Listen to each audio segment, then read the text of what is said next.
धाराशिव लोकसभा मतदारसंघाच्या महायुतीच्या अधिकृत उमेदवार अर्चना पाटील यांचे पती राणा जगजितसिंह पाटील हे भाजपाचे अधिकृत आमदार असतानाही त्यांनी मोदींची सभा धाराशिवमध्ये होऊनही आपल्या पत्नीच्या निवडणुकीसाठी मनोज जरांगे पाटील यांची प्रत्यक्ष जाऊन भेट घेतली आहे. त्यामुळे धाराशिव जिल्ह्यामध्ये चर्चेला उधाण आलं आहे. या संदर्भात जरांगे पाटील काय म्हटले ते आपण या व्हिडिओमध्ये बघणार आहोत. आता ती कसं आलंय, मी दारातून बाहेर निघालो की दारातून भाऊ नाही म्हणता येत मला समजून घ्या. मला नाही म्हणता येत जाय कोणाला म्हणून. मी कसं जा म्हणायचं त्याला? हा घरी आला असतं म्हणत असतं चल घराच बाहेर होय. बरं मा घर नाही मी लोकांच्या घरात आहे.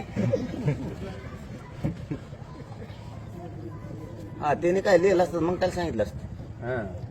आम्ही आधी वाचिलं ते त्याने काय लिहिलं. आता त्यांनी सदिच्छा भेट दिली आणि दुखत होतं म्हणून विचारपूस केली एवढं.